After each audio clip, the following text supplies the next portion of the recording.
근데 그 이후로 그거하고 상관없이 나타난 현상일 수는 있는데 이 아이가 엘리베이터를 탈 때 약간 멈칫해요. 바로 탁 타지 않고 그런 것도 있고 그다음에 한번 저랑 어디 갔다가 그때 거의 차가 바퀴가 잠길 정도로 비가 엄청 많이 왔었어요. 부산에서도 그런 일이 저도 한 번도 경험해 보지 못했는데 그래서 그 이후로 비가 조금만 오면 나가는 걸 되게 두려워하고 비 오는 날은 기분이 별로 안 좋아요. 네.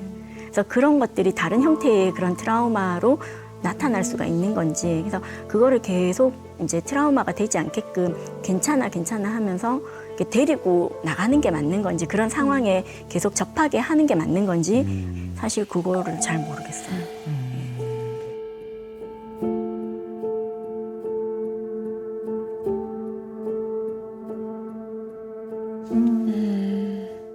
최근에 이제 발견했던 거가 엘리베이터에서 멈칫하는 거 저는 몰랐는데 아빠는 예전부터 생각 그랬어. 한 작년 정도에도 그렇게 했어. 이렇게 얘기를 하더라고요. 그리고 이제 그날 되게 비가 많이 왔었어요. 방학 때였는데. 오는데 바퀴가 막 잠길 정도로 비가 막 정말 세차장 들어가면 막 쏟아지는 자동 정도로. 세차하는데 기계 세차? 네네네. 그때 뒤에서 계속 무서워 이렇게 얘기를 하는데 괜찮아 하면서 이제 어떻게 집까지 왔어요. 중간에 비가 좀 그치고 해가지고. 근데 그 다음부터 비만 오면 그때를 계속 생각을 하면서 무서워하더라고요. 그래서 비만 오면 그렇게 되고 최근에 이제 학교 선생님한테 전화를 받았는데 이제 승아가 비 오는 그날도 비가 왔었거든요. 공교롭게. 그런데 승아가 오늘 평상시와 다르게 기분이 너무 안 좋은 것 같다. 그래가지고 이제 크게 지금 나타난 두 가지는 그 두 가지가 나타난 건데. 잘 알겠습니다. 무슨 말씀인지. 네.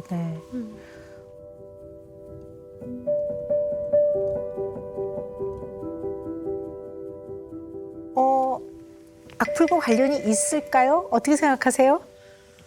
사회적 민감성이 네. 높은 걸로 봐서는 영향이 있을 것 같습니다, 선생님. 네. 우리 이런 생각을 한번 해보자고요. 내가 통제할 수가 없어요. 내가 어떻게 못하는 거에 대해서는 엄청난 불안과 두려움이 생겨요. 왜냐면 내가 어떻게 할 수가 없기 때문에. 이게 악플도 그래요. 이걸 다는 사람은 내가 모르는 사람이에요. 그리고 이 사람한테 설명할 수도 없고 해명할 수도 없고 내가 영향력을 행사할 수가 없는 상황이에요. 그래서 엄청나게 불안했을 거예요. 더군다나 나이가 8살.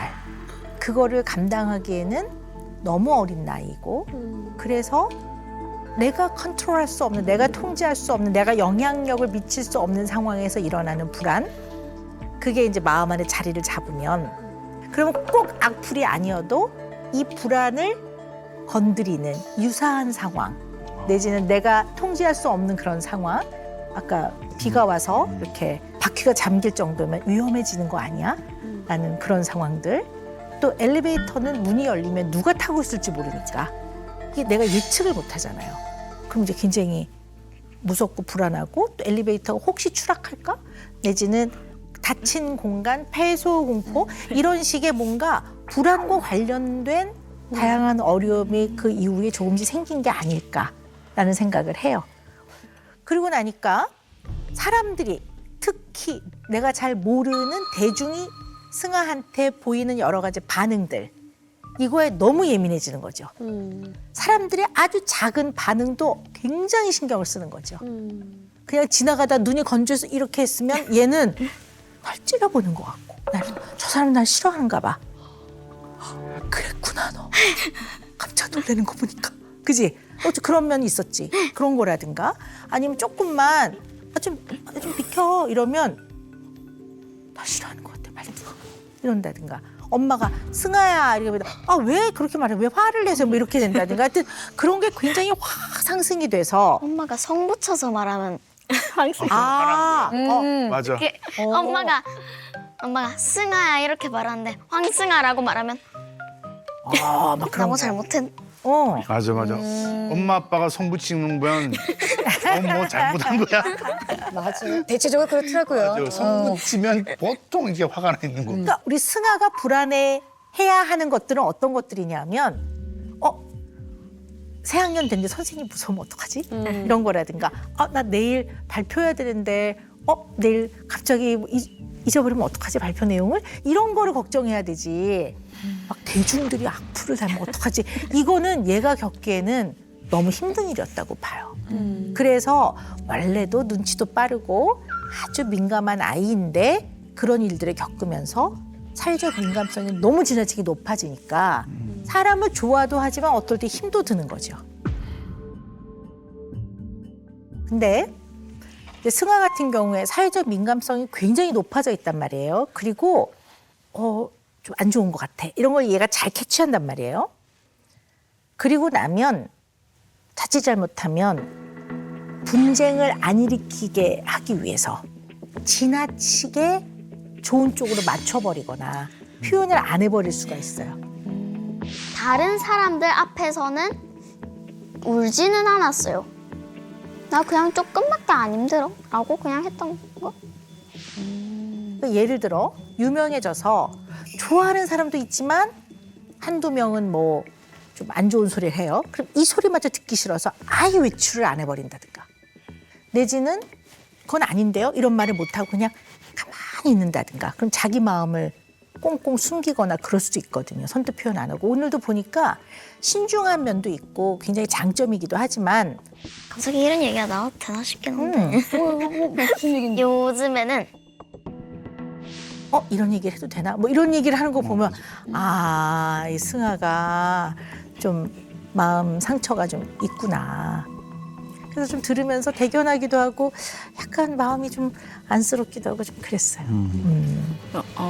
부모님이나 가족들과 이야기하는 것보다는 친구들하고 더 많은 이야기들을 실다 그렇게 하잖아요. 그래서 야, 너 어떻게 하니? 이렇게 하면 친구들이랑 얘기했다고 그걸 들어주는 친구들이 있니? 이렇게 물어보면 친구들이 되게 얘기를 잘 들어준대요.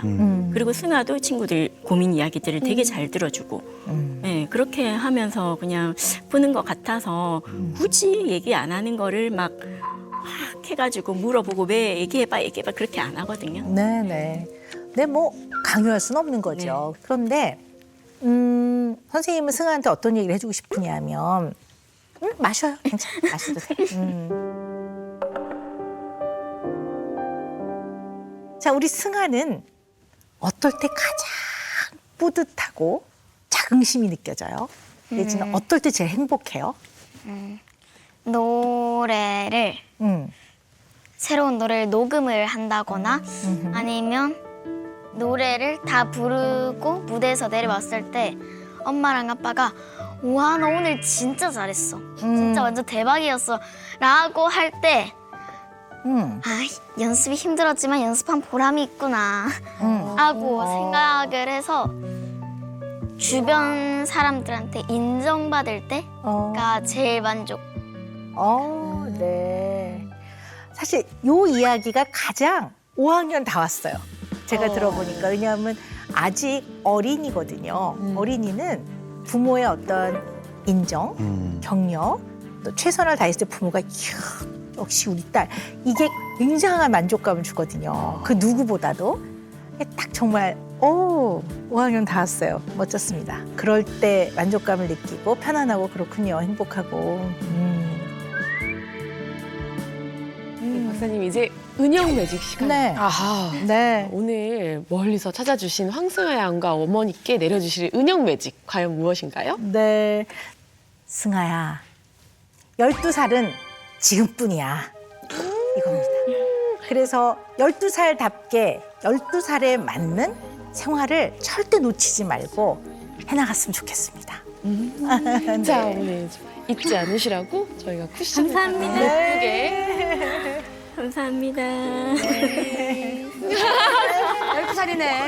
12살. 네. 갈 때 500원 주고 가면 돼요.